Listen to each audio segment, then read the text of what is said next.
Hi friends, welcome to trending kitchen வேல். இன்றைக்கி நம்ம கிச்சனில் என்ன ஸ்பெஷல் பார்த்தீங்கன்னா மீன் மேக்கர் பொட்டேட்டோ குருமா தாங்க. மீன் மேக்கர்னால் எல்லாருக்கும் பிடிக்கும், எஸ்பெஷலி பசங்களுக்கு ரொம்ப ஃபேவரட். மார்னிங் வந்து நம்ம பண்ணி வச்சிட்டோம் அப்படின்னாக்கா நம்ம ரைஸுக்கும் ஆஃப்டர்நூன் எடுத்துக்கலாம். மார்னிங் பசங்களுக்கு சப்பாத்தி அப்புறம் தோசை அந்த மாதிரியும் அது உங்களுக்கு வந்து கொடுக்கலாம். சப்பாத்தினா பசங்களுக்கு நிறைய பேருக்கு பிடிக்கும். மார்னிங் நீங்கள் செஞ்சு வச்சிட்டிங்கன்னாக்கா பசங்களுக்கு வந்து சப்பாத்தியோடு கொடுத்துக்கலாம். ஆஃப்டர்நூன் நம்ம லஞ்சுக்கும் எடுத்துக்கலாம்.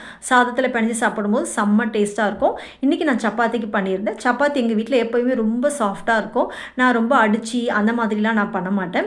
சப்பாத்திக்கு பார்த்திங்கன்னா நம்ம வந்து சுகர் ஒரு ஸ்பூன் அளவுக்கு சுகர் சேர்க்கும் போது டேஸ்ட்டு நல்லாயிருக்கும். நல்லா 2 ஸ்பூன் அளவுக்கு நல்லெண்ணெய் ஊற்றி 1 டம்ளர் அளவு ஹாட் வாட்டரில் பிணையும் பொழுது நல்லா சாஃப்டாக வரும். நம்ம நல்லா ஊற வைக்கணுமே அவசியம் கிடையாது. வாங்க குருமா எப்படி செய்கிறதுன்னு பார்ப்போம். பேனில் வந்து நம்ம 2 ஸ்பூன் அளவுக்கு எண்ணெய் எடுத்துகிட்டு 1 ஸ்பூன் அளவுக்கு நெய் சேர்த்துக்கலாம். நம்ம வந்து பெரிய ஆனியன் பொடியாக கட் பண்ணி வச்சுக்கோங்க. 2 தக்காளி, பெரிய தக்காளி, அப்புறம் வந்து ஒரு 10 பல்லு பூண்டு, சின்ன துண்டு இஞ்சி சேர்த்துக்கோங்க.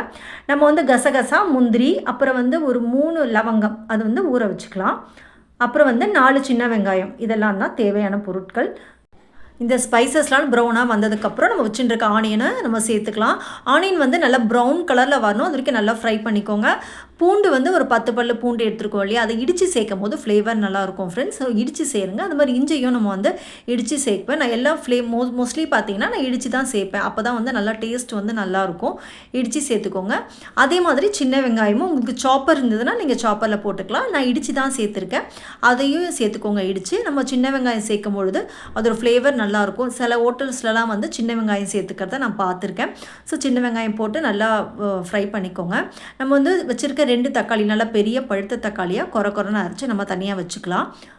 மீன் மேக்கரை எப்பயும் போல் நம்ம வந்து சுடு தண்ணியில் வேக வச்சு நம்ம 2 கட் பண்ணிப்போம். மீன் மேக்கர் வந்து சில டைமில் வந்து கொஞ்சம் உப்பு இல்லாத மாதிரி இருக்கும். நம்ம சுடு தண்ணியில் போடும்போது கொஞ்சம் உப்பையும் போட்டுக்கோங்க. உருளைக்கிழங்கு நல்லா வேக வச்சுட்டு இந்த மாதிரி மசிச்சு விட்டுக்கோங்க. இப்போ ஒன்றும் பாதியமாக மசிச்சு விட்டுக்கோங்க. அப்போ தான் வந்து நமக்கு மசாலாலாம் சேரும் பொழுது நல்லாயிருக்கும். முழுசாக அந்த மாதிரி இருந்துச்சுன்னா டேஸ்ட்டு நல்லா இருக்காது. நம்ம வந்து ஒன்று ஒன்றா ஆட் பண்ணிக்கலாம். மீன் மேக்கர் அப்புறம் பொட்டேட்டோ போட்டு ஃப்ரை பண்ணிக்கோங்க. காரத்துக்கு பார்த்திங்கன்னா நான் வந்து கரம் மசாலா, அப்புறம் வந்து பிரியாணி தூள், அப்புறம் வந்து வெறும் மிளகாய் தூள் இதெல்லாம் சேர்த்துருக்கேன். ஒரு ஸ்பூன் சேர்த்துருக்கேன். நல்லா வதக்கிட்டு நம்ம வச்சுட்டுருக்க அந்த தக்காளியும் அரைச்சி வச்சுருக்கோம் பார்த்திங்களா, கொரன்னு அரைச்சிக்கோங்க. அதையும் இதோட சேர்த்து நல்லா கிண்டி விட்டுக்கலாம். கொஞ்சம் உப்பு போட்டு 5 நிமிஷம் வேகட்டும். அதோட மசாலா பார்த்திங்கன்னா நம்ம ஊற வச்ச நம்ம முந்திரி, கசகசா, சோம்பு, 2 லவங்கம், 2 பத்து தேங்காய், அதையும் வந்து நல்லா கொரன்னு அரைச்சி இதோட சேர்த்துக்கோங்க. சேர்த்து நல்லா கிண்டி விட்டுட்டு தேவையான அளவுக்கு உப்பு சேர்த்துக்கலாம். உப்பு சேர்த்து கிண்டி விட்டுட்டு நம்ம 1 ஸ்பூன் அளவுக்கு லெமன் ஜூஸ் சேர்க்கும் பொழுது நல்லாயிருக்கும். லெமன் ஜூஸ் வேணாம் இல்லை அப்படின்னாக்கா நீங்கள் தயிர் கூட சேர்த்துக்கலாம். நல்லா ஒரு பெரிய கரண்டி தயிர் அளவுக்கு சேர்த்துட்டு நல்லா கிண்டி விட்டு ஒரு கொதி விட்டுக்கோங்க. விசில் வச்சிங்க அப்படின்னாக்கா 1 விசில் போதும். அப்புறம் இறக்கும் பொழுது 1 ஸ்பூன் நெய் விட்டு இறக்குனிங்கன்னா செம்ம டேஸ்ட்டாக இருக்கும் ஃப்ரெண்ட்ஸ். பசங்களுக்கு ரொம்ப பிடிக்கும். மார்னிங் நீங்கள் செஞ்சிட்டிங்க அப்படின்னாக்கா லஞ்ச் பாக்ஸும் கொடுக்கலாம். நம்ம லஞ்சுக்கும் ரொம்ப யூஸ் ஆகும். கண்டிப்பாக ட்ரை பண்ணுங்கள். இது சப்பாத்திக்கு சூப்பராக இருக்கும். இந்த மாதிரி நிறைய ரெசிபிஸ் நான் போடுறேன். ஸோ மறக்காமல் சப்ஸ்கிரைப் பண்ணிக்கோங்க.